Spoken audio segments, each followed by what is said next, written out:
Tēnā koutou katoa, ko JJ tōku inoa, no mai ki a mātu matapaki potai ao ako ahau te kai whakahaere. Good morning everybody, my name is JJ and welcome to our science discussion. I'll be the facilitator today. So to discuss this with points with us today is our three panel of experts here, and they're going to introduce themselves to you now.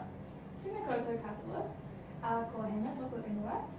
My name is Hannah and I study chemistry.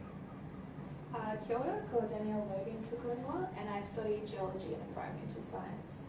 Tēnā koutou katoa, ko Lynn Aho, no Divinama Aho, no reira tēnā koutou katoa. Hi everyone, my name is Lynn, I'm doing computer science. So the question that we're going to be discussing today is in what circumstances should communities seek advice from scientists for new initiatives?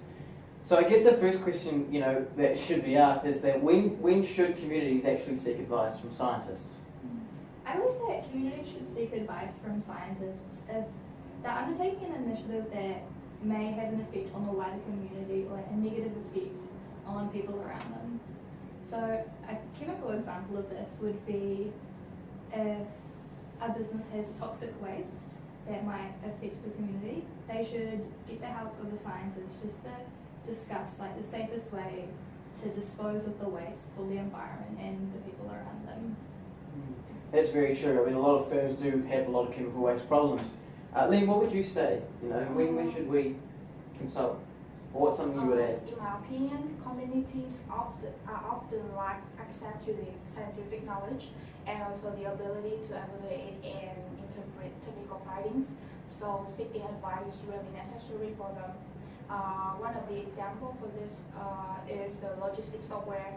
For example, one agency has their own idea to create a logistics software which can maximize their customer orders, minimize the logistic costs, and also find some way to manage their source data. So the computer scientists will analyze those problems and then add some optimal algorithms to solve this problem and to find out the shortest possible route for the trucks, and then from that the fleet traveling time will be reduced significantly, and also the logistics cost will be saved approximately 10%. So there's a lot of streamlining happening and a lot of people getting better off as a result of this. What would you say then, Danielle? When do you think we should? So the general public should seek advice from scientists when the event itself is major enough to justify the time and money that is put into it. So from a geological point of view, this could be for land development and when you should and shouldn't, or how you would build on land. So we need to work out whether it's a good investment for the community and whether it's actually safe to build on this land. As we know with Christchurch, we've essentially built an entire city on top of an ancient alluvial land, which is an old riverbed. And this became quite evident after the Christchurch earthquakes, as we noticed soil liquefaction, because we have a very high riverbed, so water table. So with geotechs, we can actually map out these areas that are going to be affected by liquefaction in the event of an earthquake, and just try and help the community avoid building on this land, and if there's no other option, what the best way to build on the land would be. So it's definitely a massive help for a preventative measure, because then a lot of people won't have to suffer so much in an earthquake. Yeah. So then when do you reckon that we would draw the line? When do you think it's okay not to consult with scientists? What do you think, Hannah? Yeah, I think there's definitely a lot of situations where obviously you don't need to consult a scientist. Just if the initiative you're undertaking maybe doesn't really affect anyone in the community, maybe it's just a personal initiative or just affects your immediate family. An example of this would be if maybe you wanted to build a playhouse in your backyard for your kids, that's not really affecting anyone, so you can just go ahead and do that without the help of a scientist. Yeah, that's very true. I mean, I can't think how a playhouse would affect a lot of people. What would you say then? I think nowadays the technology has made the whole world a very small place, which is really available at our fingertips. So Googling something online is really easy them. So if the information is already like accessible online, so which there's no need to seek the advice from the scientists. Right, because it would be just a big waste of time, so to speak, Yeah. because it's already there.